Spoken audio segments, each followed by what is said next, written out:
अस्सलामु अलैकुम वरहमतुल्लाहि वबरकातुहू। बैतुल्लाह शरीफ में मकबूल होने वाला ये शख्स कौन है, कहाँ से आया है और इसका नाम क्या है, किस मुल्क से ये ताल्लुक़ रखता है, इन तमाम बातों का जवाब जानने के लिए वीडियो को आखिर तक देखें। तो चलो शुरू करते हैं आज की वीडियो।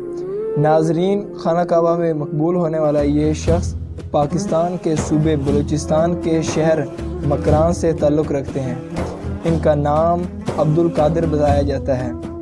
एक ज़राए के मुताबिक मालूम हुआ है कि ये पश्तून कबाइल से ताल्लुक़ रखते हैं और इनकी वजह शोहरत ये है कि जब ये बुज़ुर्ग खाना काबा में दाखिल हुए तो इनका लिबास और चाल ढाल देखकर लोगों को ऐसा महसूस हुआ कि जैसे ये सहाबा कराम के दौर से आए हुए बुज़ुर्ग हैं। जब लोगों ने इन्हें इस लिबास में देखा और इस सूरत में देखा तो लोग इनकी तरफ लपके और लब्बैक अल्लाहुम्मा लब्बैक की सदाएं बुलंद करते हुए इनकी तरफ दौड़े चले आए और इनके हाथ का बोसा लेना शुरू कर दिया। बहुत से लोगों ने इनका हाथ का बोसा लिया। इसी दौरान किसी ने इनकी वीडियो बना ली और सोशल मीडिया पर शेयर कर दी, जिस वजह से इन्हें काफ़ी मकबूलियत और शोहरत मिली। इनकी ज़्यादातर मकबूलियत और शोहरत अरब ममालिक और ख़ास तौर पर अमेरिका में हुई।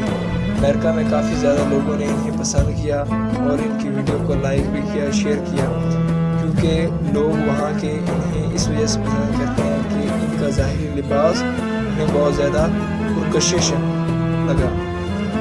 इस शख्स के मुतल्लिक हमने आपको तमाम तर तफसीलात से आगाह किया है।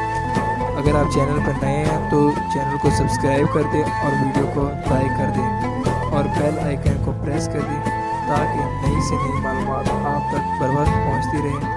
हमें उम्मीद है कि आपको वीडियो अच्छी लगी होगी। अगर आपको वीडियो अच्छी लगी है तो ज़्यादा से ज़्यादा वीडियो को शेयर कर दें।